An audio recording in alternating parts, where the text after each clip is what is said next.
Okay, well, it's time to begin. I'm Richard Kravitz, the director of UC Center Sacramento, and it's a pleasure to welcome you here either for the first time or welcome you back to the UCCS Undergraduate Research Showcase. As I've said, for those of you who've been on earlier sessions, as I've said before, this is one of the highlights of each term where we get to see the fruition of students' hard work, guided by their academic instructors and their internship hosts. And we're both really excited to hear what you, the students, have to present and show us. And we're also really grateful to the support that the internship hosts have provided all along the way. So thanks to both of you, both groups of you. And without further ado, let's begin. All right, so just in terms of the format today, so I will be basically calling each student and they will go ahead and present their poster. After they're done doing their presentation, we will go ahead and do just a call for one question from their internship host site. And if their internship host site does not have a question, then we'll move to the academic team. After every student is able to present their poster, has answered one question, then we'll basically do an open Q&A at the end. For each of the prior sessions, we have been able to do an open Q&A session where basically it could be questions from the audience, questions from our academic team, and they could be directed to any of our students who have presented during the session C.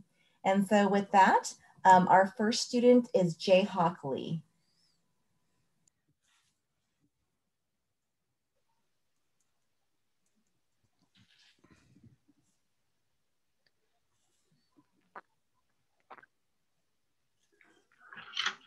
Can you guys see me?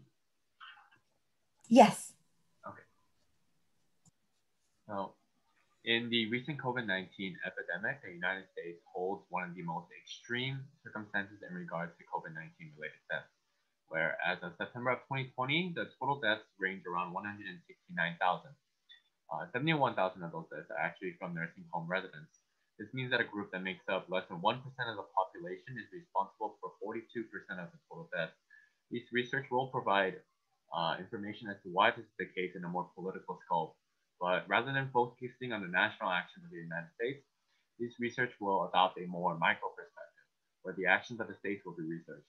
In order to do so, I found three of the most common policy actions towards preventing COVID-19 in nursing homes, compiled 8 states, one of which is California, and 7 are those with population density closest to California. I then found the stances that each of the states took on the 3 policies and separated each based on whether or not they're strict or lenient. The average mortality rates of these 2 groups were then recorded and compared. And with this information, we can see that states with stricter policies had lower mortality rates, especially those with stricter screening policies. As a result, an immediate increase in screening policies would be beneficial. However, I suggest that the states take a stricter stance on all 3 of these policies in order to finally slow the COVID-19 spread in the elderly in the United States. Thank you. Great, thank you so much, Jayhawk. And so this term, Jayhawk interned with the California Fair Political Practices Commission, or the FPPC. If there's anyone from the FPPC who has a question, if you want to just go ahead and raise your hand, I'll go ahead and unmute you.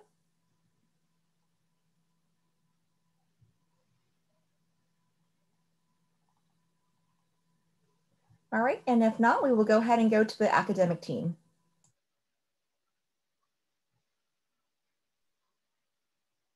This is such a cool project, Jay. Thank you for your presentation. I had a question about why it is you think that these policies, the 3 that you've identified, vary so much state to state in some of these more populous states you've identified. So there are actually not that many policies taken for nursing homes specifically. These are the only 3 that are mainly just for nursing homes. So visitation is going to be, just for like resident visitations for family members, friends. Screening policies are specifically for the facility workers, whether or not these workers can be they can be checked every day, whether or not like they have the proper equipment to do so. And there's personal protective equipment. This one is more for any healthcare facility, but this one does also apply to nursing home facilities. So these are the 3 that I found that most align with my research.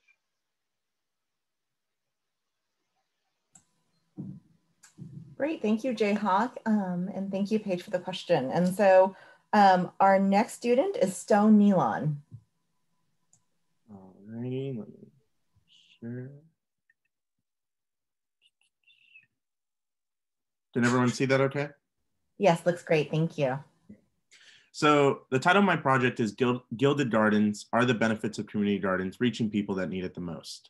Community gardens have a variety of benefits ranging from increased nutrition to better mental health and increased community engagement. However, the question of whether or not these benefits are reaching communities that could utilize these benefits the most is unclear. This project looks to understand this gap in research by assessing the disbursement of community gardens in the County of Los Angeles and assess how these community gardens are dispersed across income and racial demographics. My hypothesis was that community gardens are in areas of higher income and in more non-Hispanic white communities, and thus these benefits of community gardens are not matriculating into low income or minority communities. Using racial and income demographics from the census, I use these variables as my independent variable and the location of community gardens within Los Angeles as my dependent variable to see where and how these gardens are dispersed throughout the community. The results do not support my hypothesis, and that the current disbursement of community gardens is not concentrated amongst high income or non-Hispanic white communities. Despite this disbursement, there's still a lack of community gardens at the extremities of the income bracket, with little gardens in low or very high income communities. While there are community gardens in lower income and diverse communities, it is still not enough, and in the totality, cities and communities should continue to establish more gardens as the benefits are still overwhelmingly positive, but extremely localized.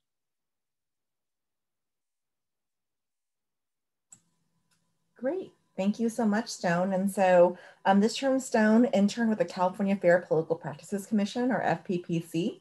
And if then there was anyone from the FPPC who had a question for Stone, just go ahead and raise your hand and I can go ahead and unmute you.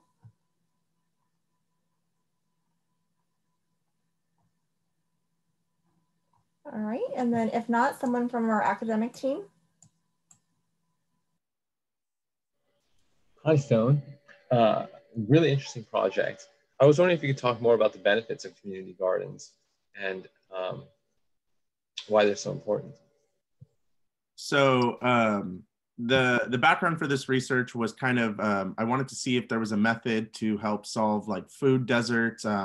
And generally people of lower income have generally less access to healthy foods, and they live in what's called like a food junkyard, where the food that is affordable around them is generally not nutritious, unhealthy. And so I kind of arrived at community gardens as a way to bridge this gap, because community gardens can, to some degree at least, provide healthy food, but also it provides a bit more. It provides community engagement, decreases stress, and improves mental health in a lot of ways. And also, I didn't talk about it, but also in super localized areas, increases land value. So it has a lot of benefits that are both for the community and for the individual. And so there's a range of benefits that help a lot of people. So that was kind of the benefits that I saw that were, really beneficial to the whole county of Los Angeles. And I was just curious as to what extent and how much community gardens there are in the borders of Los Angeles. Perfect. Yeah, great job, Stone. This is really great. Great, thank you, Stone, and thank you, Sharif, for the question. And so our next student is Siri Romero.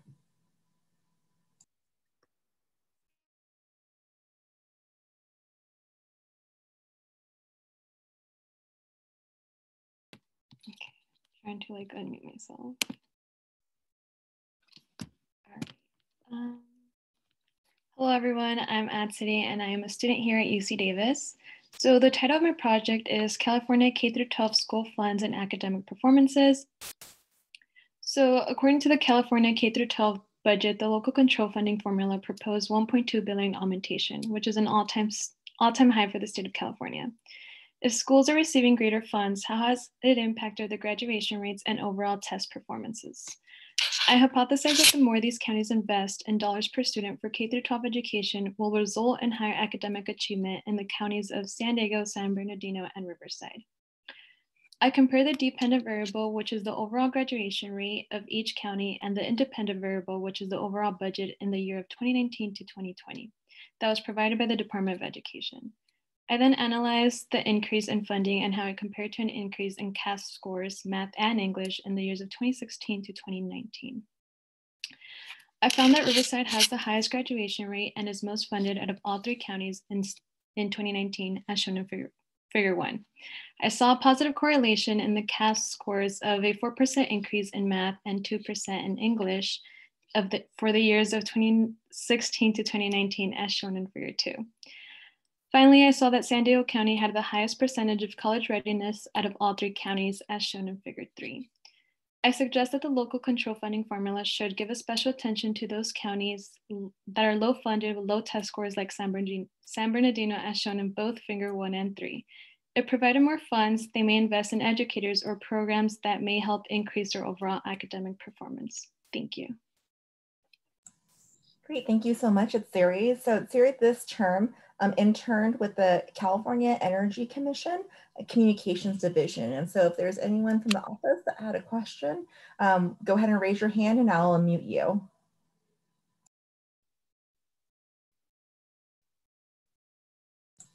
All right, Sandy Louie. Hi, this is Sandy within the California Education Commission. As actually a former K-12 education reporter, I thought it was an interesting topic that you tackled. The question is for you, why did you select the school districts that you did?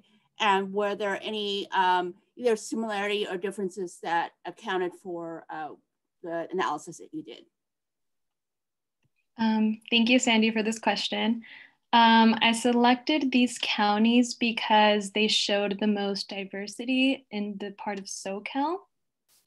So according to education data, Riverside has the highest, is the top 5 largest ethnic groups. So, and then I also saw that like throughout that data, they measured through ethnic index diversity measurement, which is out of 40, and Riverside had a 38 out of 40. And then San Bernardino had a 36 out of 40 out of all ethnicity. And then San Diego actually measured out of 60, and they came in 51 out of 60. So I thought that was very interesting, and which is why I chose to focus on those 3 counties. Great, thank you very much. Great, thank you, Siri, and thank you, Sandy, for the question and hosting that Siri this term. So. And then our next student is Asid Mahmood.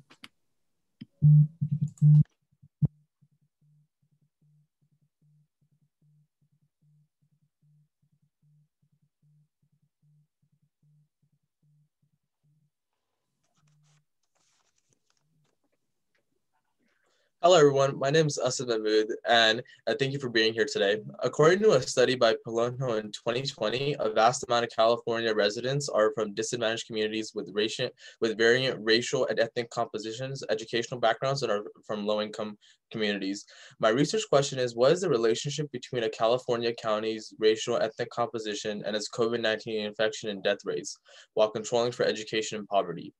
I hypothesize counties with a higher proportion of minority residents will feature higher COVID-19 positive infection and mortality rates than counties with a lower proportion of minority residents.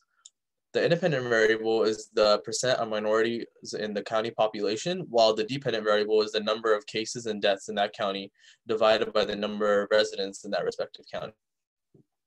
The observations are from the total number of positive cases and deaths in San Francisco, Sacramento, San Diego, and San Bernardino's counties since the month of November 2020. My findings suggest that minorities showed higher rates of income under the poverty line and higher rates of having less than some college education. Also, findings suggest that in San Diego, San Francisco, and San Bernardino counties, minorities were drastically more impacted by the COVID-19 pandemic, whereas in Sacramento County, minorities were affected about equally as in terms of positive cases.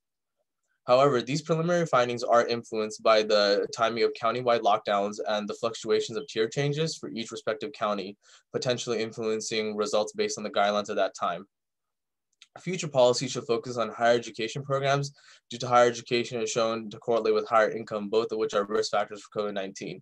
And another policy that would aid these disadvantaged communities would be the passing of AB4, which expands healthcare access to undocumented individuals 19 and older as well. Thank you. Great, thank you so much, Asid. And so with this term, Asid interned with the California Council on Science and Technology, CCST, and I see that we have a question there. So Amber Mace.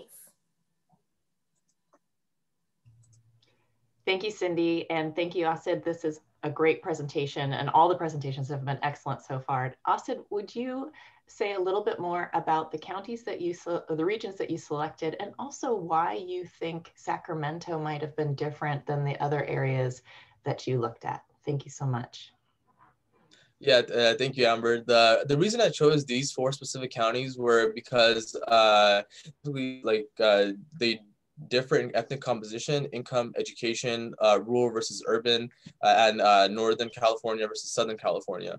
And as far as why in Sacramento County that I possibly had, it was about equal. I would say it was because Sacramento is like racial ethnic composition itself, and then like being the capital, and as well as like other regions that we have near Sacramento could possibly influence it as well.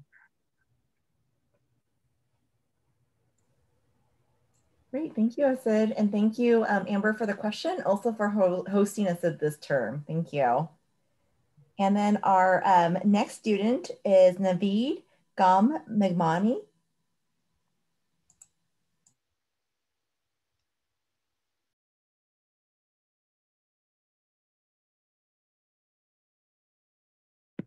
Yes, just give me 1 second.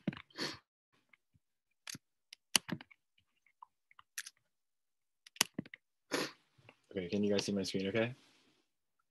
Yes, looks great, thank you. Just as the coronavirus pandemic has caused unprecedented economic turmoil and an immense shift in daily life, climate change will bring about similar issues in the near future. In my project, I sought out to identify if the number of anti-maskers in an area is related to the education levels in these areas. In doing background research, I gathered raw data from the National Center of Educational Statistics and constructed the graph titled Percentage of the US Regions with Bachelor's Degrees, which represents the fact that the Midwest states have the fewest amount of people with at least a bachelor's degree in the nation. As such, my hypothesis was that people living in the Midwest states would be the least likely to wear masks in their daily lives. I gathered data from a Gallup panel from June 5th to July 19th, 2020 about mask wearing by demographic, which surveyed about 29,000 people nationwide. I then constructed the figure called How Often Do You Wear a Mask Outside Your Home, which depicts the independent variable of the regions, which are the Northeast, South, West, and Midwest regions, and the dependent variable of how often people in these areas are wearing masks. My findings were that 27% of people in the Midwest rarely or never wear a mask in comparison to 16% in the South, 14% in the West, and 12% in the Northeast. Furthermore, only 33% of people in the Midwest always wore a mask, in comparison to 42% in the West, 47% in the South, and 54% in the Northeast, all of which can be seen on the graph titled Always versus Never or Rarely Wear a Mask. After conducting my research, I accepted my hypothesis, as the greatest number of anti-maskers was found to be in the Midwest, where education levels are the lowest nationwide. I would use my findings to suggest that public policy related to climate change be implemented in the Midwest states so that our fight against climate change is more successful than our fight against coronavirus. Thank you. Thank you so much, Naveed. And so this term, Naveed interned with Environment California. And so if there is a question from the internship host site, just go ahead and raise your hand and I can unmute you.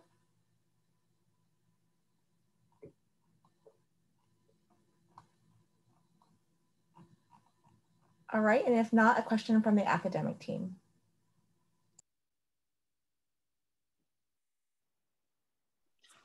Hey, Naveed, I have a question for you here.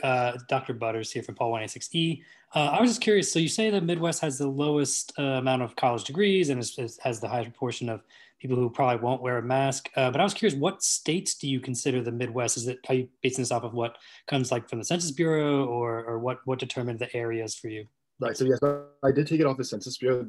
There's 7 to 8 different states. I believe the main 4: Kentucky, Virginia, West Virginia, New Jersey, and then North Carolina, I believe. But they're listed on the Census Bureau. Yeah, I just use them directly from what they had listed them as the Midwest region of the United States per se. Okay, thank you. Of course. Great, thank you, Naveed, and thank you, Professor Butters, for that question. And so our next student to present is Talal Arslan.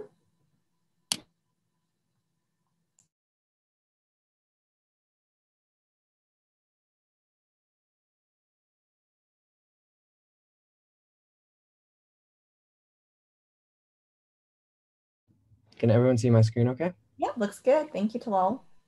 So hello everyone. My study for today was for this term was immigrant accessibility to healthcare.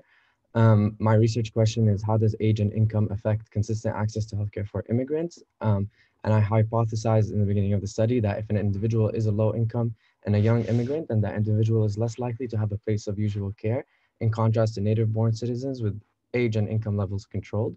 The methodology is we looked at usual place of care as is given by the American Health Survey. It entails a place to see a healthcare individual if feeling ill or sick. And I controlled the income level for below 47,000, as is considered low income by Covered California, and considered the age below 36 years old and over, as is the average age of a California individual. So we looked at the independent variable, which being is immigration status, and the dependent variable being usual place to go for healthcare. We saw in figure 1 that immigrants are 5% less likely than native-born citizens and naturalized citizens to have a place of usual care. As for figures 2A and 2B, they controlled for age. We saw that younger immigrant individuals are 17.5% less likely to have a place of usual care than native individuals, and older individuals are 13.6% less likely.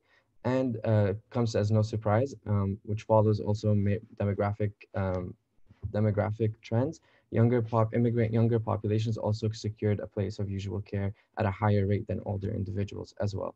And then lastly, we looked at income, and for income, we saw that lower income individuals, immigrant individuals secure a place of usual care 11.5% less likely than native-born citizens and 7.1% for naturalized citizens, which led me to the conclusion of accepting my hypothesis that for immigrants without any control groups involved, they do secure a usual place of healthcare less than everyone else. And then when controlling for age and low income, the adverse effect is even increased, and they're even less likely to have a usual place of care as age is older and the income is lower.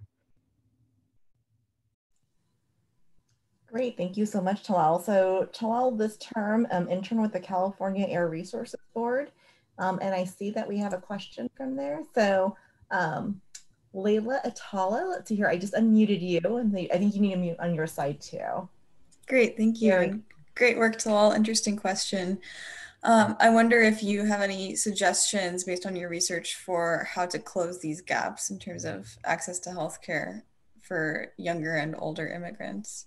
Yeah, so initiatives like Medicare and Obamacare, I saw as they increase accessibility, which improves, which is a good thing, obviously. But also there were other variables that I have not mentioned on here that also had a adverse effect, like English proficiency and having translations and readily available tools for immigrants to secure healthcare as soon as they become immigrants in the United States. And so it pretty much involves just having readily accessible care for these individuals, and also a lot of local clinics, because those tend to be more utilized by immigrants than natural citizens. Thanks, Talal. Great, thank you so much, Talal, and thank you so much, Layla, for the question, and also for hosting Talal and Emily this term. And so our next student is Emily who?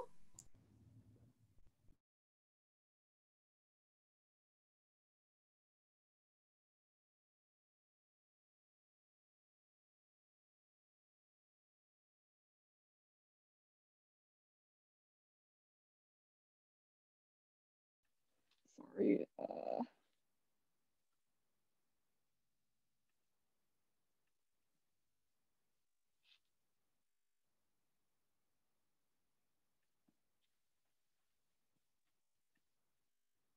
Sorry, give me a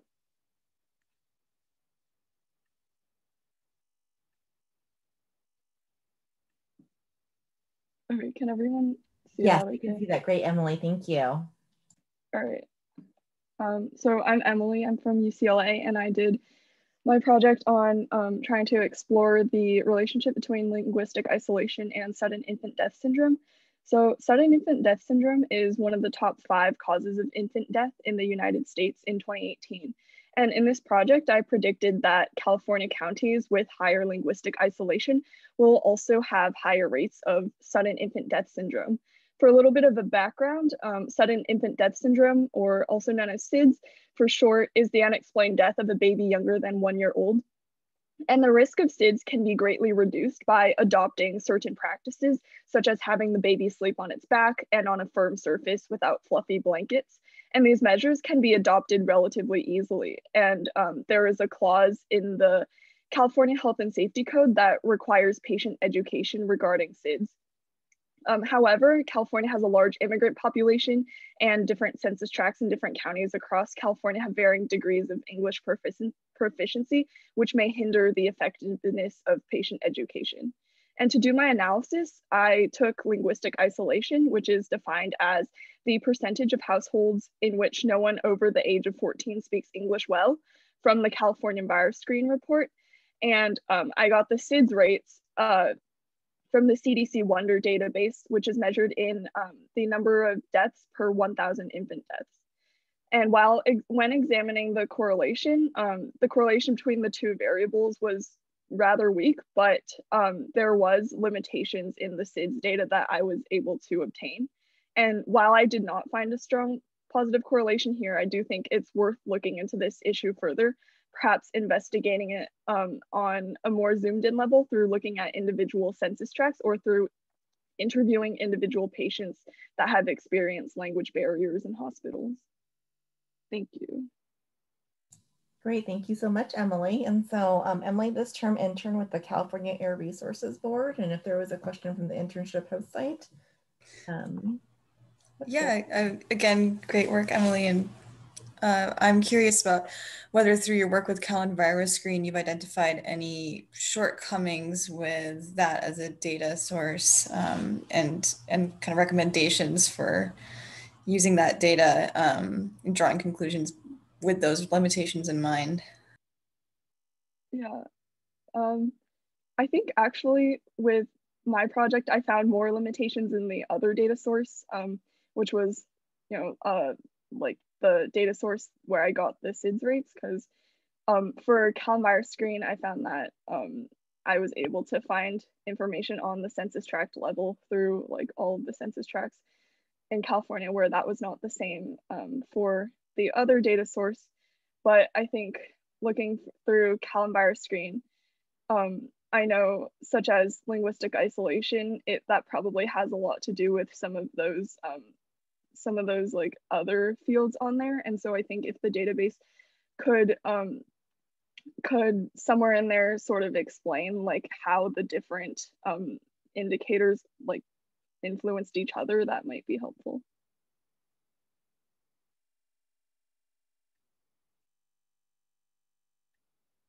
Great, thank you so much, Emily. And again, thank you, Layla, for the question, as well as hosting both Emily and Talal this term. And so, and then now our next student is Selena Sanchez.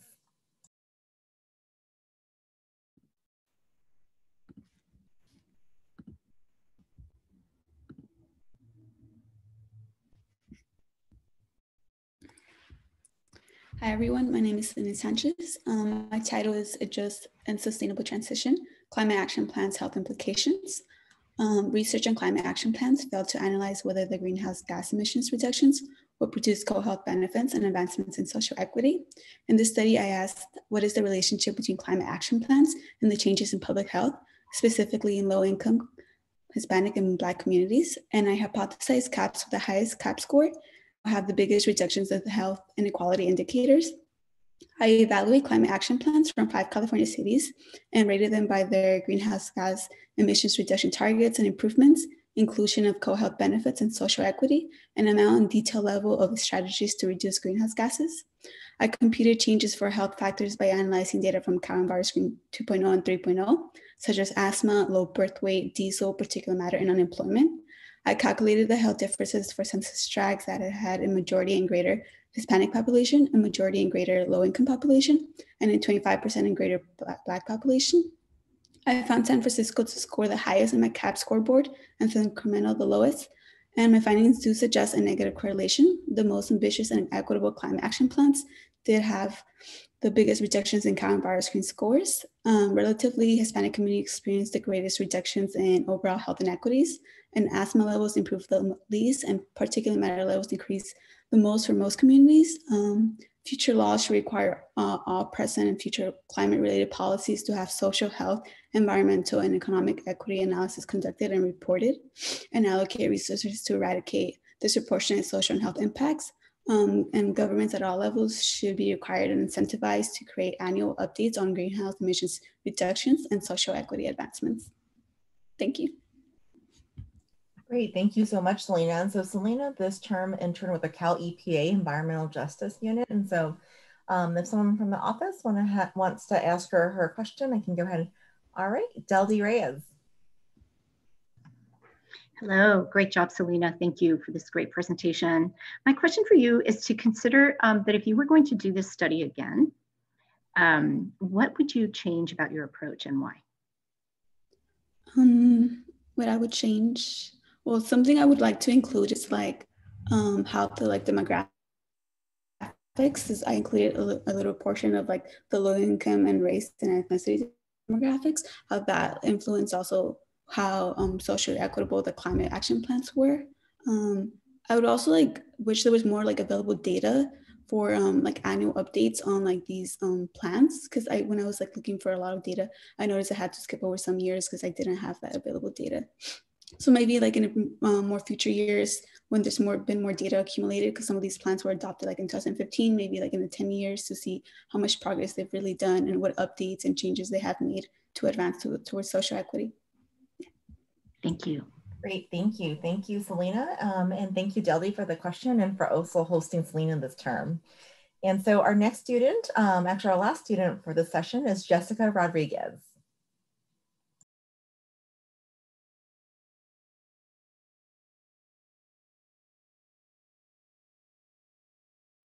Hi everyone, my name is Jessica Rodriguez. My project is Planning for Healthy Communities, Environmental Justice Elements and General Plans, in which I examine how an environmental justice element impacts the jurisdiction's success of addressing environmental justice issues, specifically pollution exposure. I look at these 6 cities in the Riverside and San Bernardino County because both were assigned failing grades in air quality and were among the top ozone polluted cities in the US, creating serious health risks for residents. Environmental justice elements typically implement policies and objectives into general plans that remediate environmental hazards. So I hypothesize that jurisdictions who have adopted a separate standalone environmental justice element face lower rates of pollution emission. Compiling the annual average levels of pollution burden, particulate matter, and ozone of each city from Cal and Bioscreen 3.0 and California Healthy Places Index, I display the differences in environmental hazard between Drupa Valley and Beaumont who have adopted environmental justice elements and those who have not. While the comparison between pollution levels may not be directly associated with the adoption of EJ elements, the policies laid out in the plan may contribute to pollution remediation throughout a city and can be used to measure environmental justice success in relation to this. My findings indicate that Beaumont had the lowest rate of pollution burden and particulate matter among the 6 cities, and that Drupa Valley had among the highest rates of pollution and particulate matter, and had the same ozone concentration as Corona, Eastvale, Moreno Valley, and Chino, despite adopting their element in 2014. While the adoption of environmental justice elements is a critical first step in achieving environmental justice, it is important to examine how the elements are effectively facilitating plans to address its intersectionality. For further study, I would like to look at the conditions for successful environmental justice elements in certain jurisdictions. Thank you. Great, thank you so much, Jessica. And so this term, Jessica interned with Housing and California's Housing and Community Development. And so if there's someone from the office that'd like to go ahead and ask a question, just go ahead and raise your hand and I'll unmute you.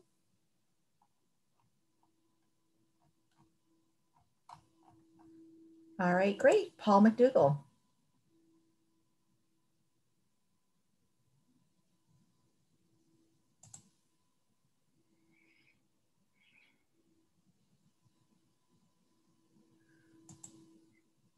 Paul, I'm trying to unmute you. There we go. Okay. Oh, I just went through like a 3-minute thank you thing, and how appreciative I am. Sorry, Paul. great work, Jessica.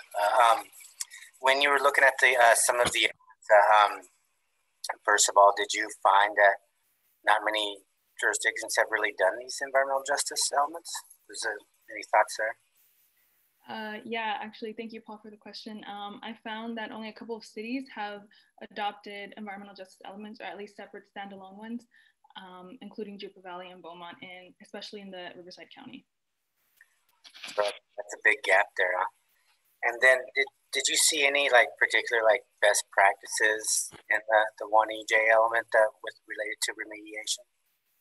I mean, there are several conditions for successful environmental justice elements, including income, resources, and just community engagement and workshops at residents' disposal. But I found that Jupiter Valley had a lawsuit in 2017, and one of the agreements out of the lawsuit was to implement a truck ban. So while that was still in the works at the time, that was probably a big win for Jupiter Valley at the time. Oh, wow, great. And did you see that any of these cities were disproportionately kind of planning near bad pollution sources for people with lower incomes? Oh, yes, there's definitely a correlation between income, ethnicity, and race, and the site of pollution industries. We found that most pollution industries are sited in these areas in low-income communities, and that's part of the concentration of environmental justice and where a lot of these environmental justice movements emerge because of all the concentration of pollution.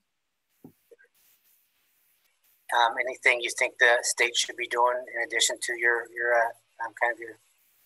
further studies?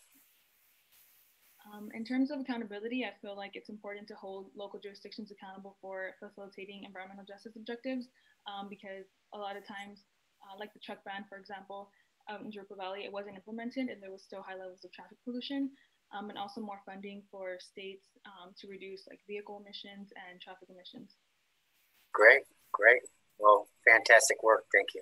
Great, thank you, Jessica. And thank you, Paul, for the questions, as well as for hosting Jessica this term. And so with that, we're actually just going to go ahead and open it up so that questions could be coming from the audience, it could be coming from our academic team, and it will be to any of the students that presented here today. And so Jessica, if you want to stop sharing your, perfect, and then that way everyone can.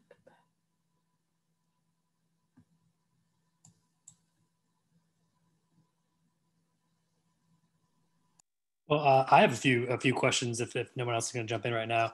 I was going to start off with Emily, actually. So I saw that you've got a weak correlation there in your final figure on the right column, but so you've only got 15 of the counties, if I recall correctly, maybe it's 21. So what do you think would happen if you had county information for all 58 California counties? Do you think you'd still see weak correlation, or do you think you'd see less of a correlation? Or I just wanted to know your thoughts on that. Thanks. Yeah, I think that with more counties, I want to say that we would see a stronger correlation, but I think that would also depend on why I only use this number of counties because that was the only data that I was able to obtain. And I feel like, for example, if there data was not available in other counties because of issues relating to just I don't know, maybe not as up-to-date hospital systems or something like that. I feel like that might also be a factor in for example, if a hospital does not have the foundations in order to keep track of this information, then they also potentially might not have as many resources to have translated materials and things like that. So I feel like we might see a higher correlation if we had more data. Cool, thank you.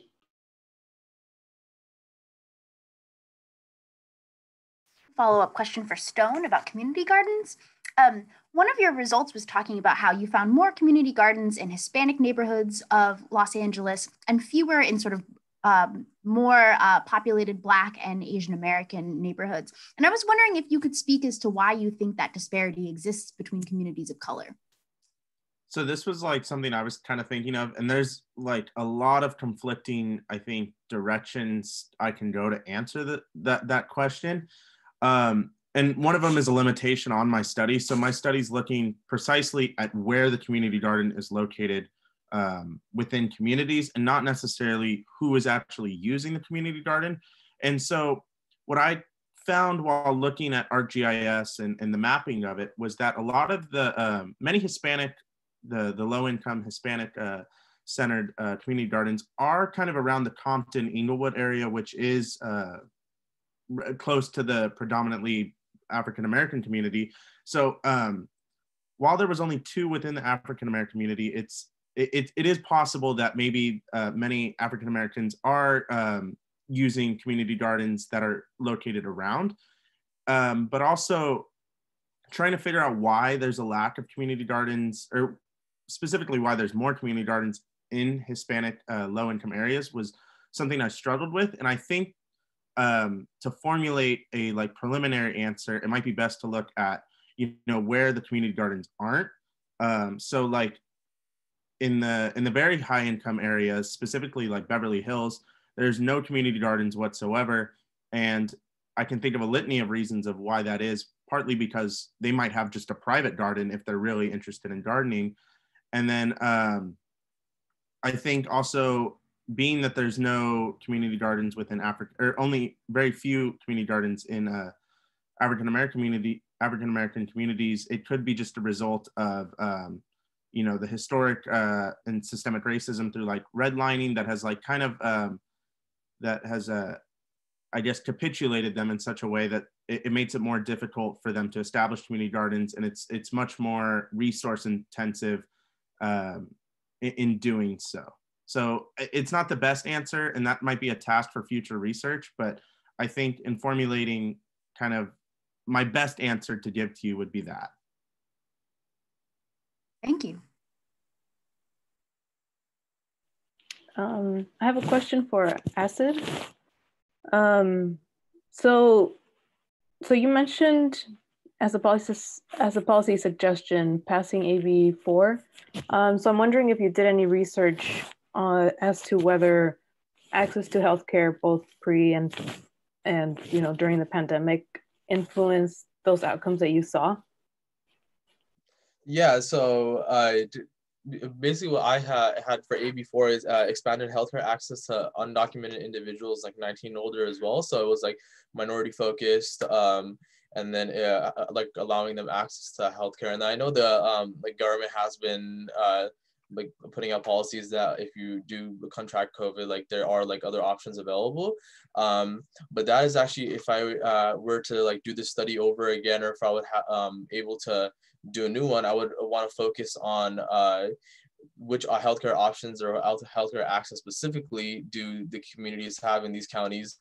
And another one would be, if I could do this over again, I would like to see how COVID-19 compares in infection cases and deaths for counties when they were in lockdown or like shelter in place versus when they had less restrictions, along with like their what kind of healthcare access they were getting. Great, thank you.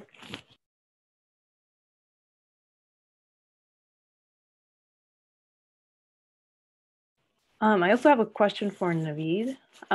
So I was wondering if you could explain a little bit more on what you found about education and mask wearing, how that can inform us about climate change. Is it that, you know, if we educate more people on climate change, the impacts of climate change, people will be more likely to want to engage in, you know, things to mitigate climate change issues? So basically what I'm trying to make the connection with is that in the graph that I had on my poster, I wish I could pull it back up, but it's on the left side of my poster, basically showing that when the US started wearing masks, when the US, like for example, had 50% of people in this country wearing a mask, or 47% people wearing a mask, because I don't even think we have ever gotten 50%. Like for example, Taiwan and Japan were at 80% and 70%. So that graph was just showing that essentially by acting extremely late, we're experiencing this severe, you know, experience of coronavirus in this country, because it's just completely out of control, and there was no preparation, there was no like acting early, and there was nothing like that to kind of help us before everything got really, really bad. Whereas in other countries, there was preparation early on, and they were able to recognize something early on and recognize that mask wearing is important early on, and have their citizens, practice this and effectively alleviate the intensity of the impact of the pandemic in their country. So essentially what I'm trying to say is that just as we can't really see coronavirus and it's not necessarily affecting your everyday life, climate change is going to kind of come in and do the same types of things. And by having better education, by implementing education about climate change now, whereas right now the world is still habitable. I mean, obviously the world's not going to become like inhabitable, but the world is still in a good climate like state-ish. It's on the on a hard downfall right now with like record-breaking temperatures and wildfires in California and everything like that. But with preparation, with implementing education early on, we will be able to alleviate the effects that are going to come in the future. All right, thank you.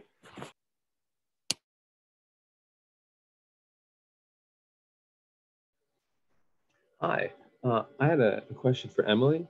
I was wondering, Emily, if you could talk more about why you would expect the sort of language barriers to increase sudden infant death syndrome, and if there may be some other variable out there that may also do a good job at explaining the connection between those two variables.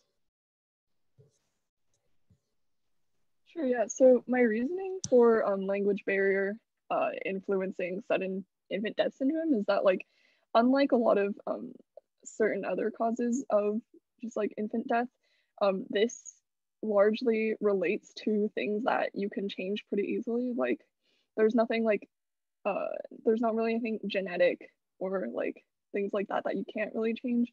And even though like they don't really know what causes sudden infant death syndrome, like certain practices such as like, things that you can do pretty easily, like having the baby sleep on its back instead of its stomach, like things that the parents can implement relatively easily, can like greatly reduce the rates of sudden infant death syndrome. And so I feel like this is something where patient education is really important,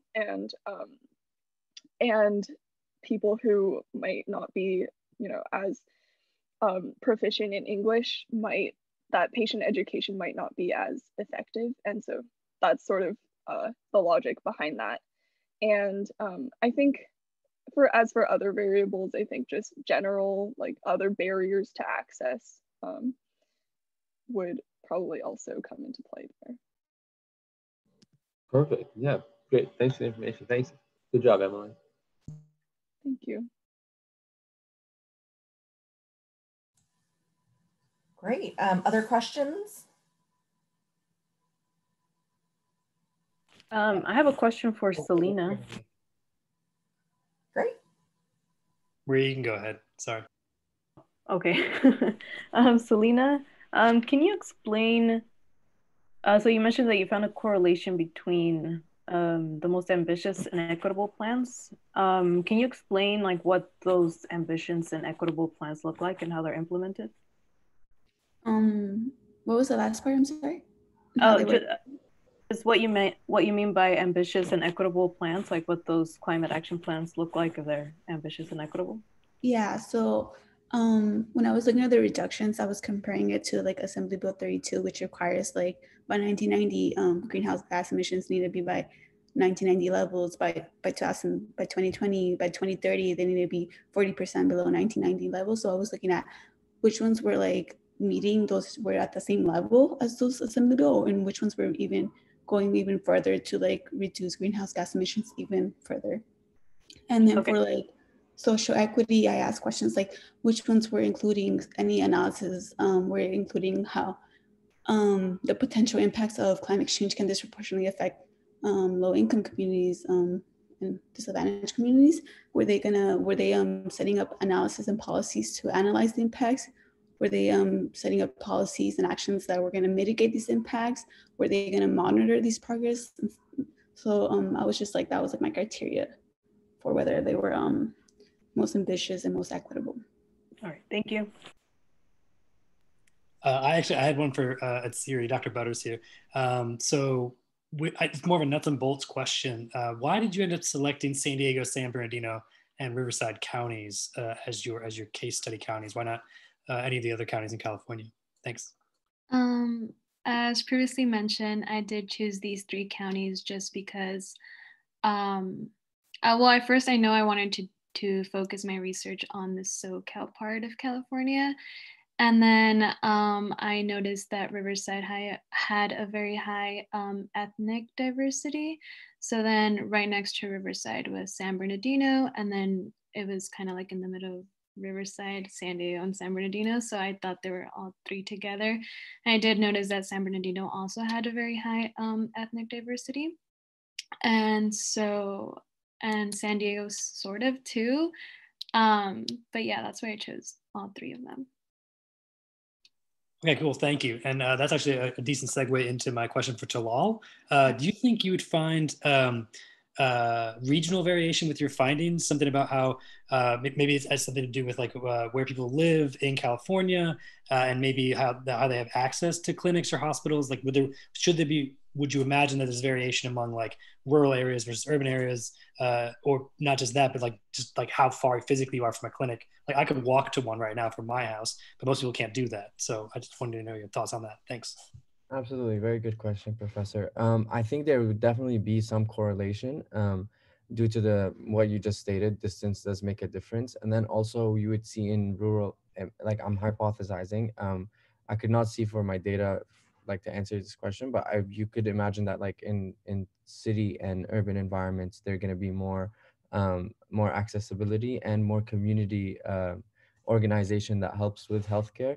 And that is something that I saw in my data, is that the more community resources there was, the higher the access to healthcare is more present. And so, yeah, absolutely. If I was looking throughout my data, location would definitely be a factor. It matters a lot with the demographics and the people around you and the resources available to you. So I would imagine so, yes. Cool. Thank you so much.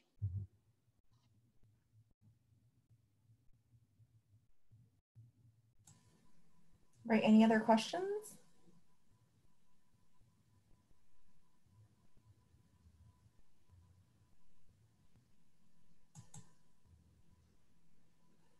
All right, I guess in that case, thank you so much all for attending the UC Center Sacramento Undergraduate Research Showcase. We're so proud of the amazing work our students have accomplished during this term, especially in the unprecedented times we're in. So congratulations to our students.